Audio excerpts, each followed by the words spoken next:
확진자가 76명으로 23일 만에 처음으로 두 자릿수로 내려갔습니다. 방역당국은 소규모 집단 감염을 막기 위해 지금이 더 중요한 시점이라고 강조했습니다. 문재인 대통령이 대구와 경북 일부 지역을 특별 재난지역으로 선포했습니다. 정부는 해외 유입 차단을 위해 앞으로 모든 나라에서 들어오는 내외국인에게 검역을 강화한 특별 입국 절차를 적용하기로 했습니다.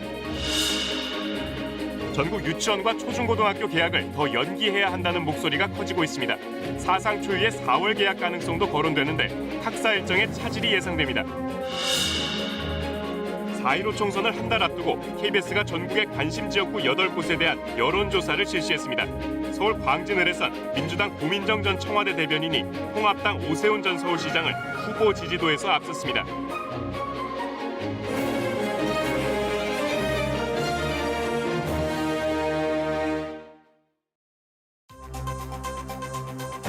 국내 연구진이 코로나19 확진 환자 발생 추이를 예측한 연구 결과 지금처럼 강도 높은 사회적 거리 두기를 이어간다면 다음 달 20일쯤엔 확진 환자 증가세가 확연히 잦아들 거라는 분석이 나왔습니다.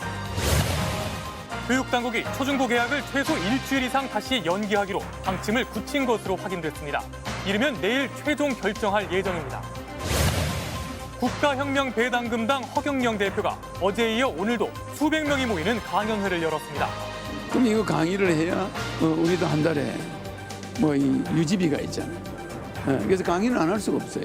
성남에선 확진 환자와 함께 예배를 본 목사 부부가 확진 판정을 받은 가운데 일부 교회들은 여전히 예배를 강행했습니다. 문재인 대통령이 코로나19로 가장 큰 피해를 입은 대구와 경북 일부 지역을 특별 재난지역으로 선포했습니다.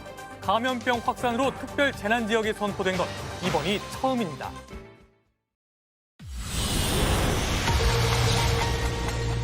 코로나19 피해가 집중된 대구시와 경북 청도, 경산, 봉화 지역이 특별 재난지역으로 지정됐습니다.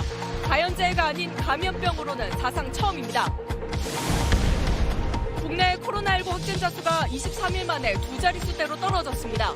다만 각급 학교가 개학하면 감염이 다시 확산할 가능성도 있는 만큼 세 번째 개학 연기도 신중하게 검토되고 있습니다.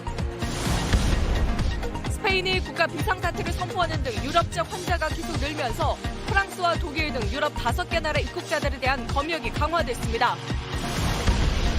1조 6천억 원 규모의 펀드 환매 중단에 불러온 라임 사태 로비 의혹의 핵심인 이른바 회장님의 실체가 SBS 취재 결과 확인됐습니다. 금융감독원 출신 전직 청와대 행정관과 술자리를 함께했다는 증언도 나왔습니다. 단독 취재했습니다.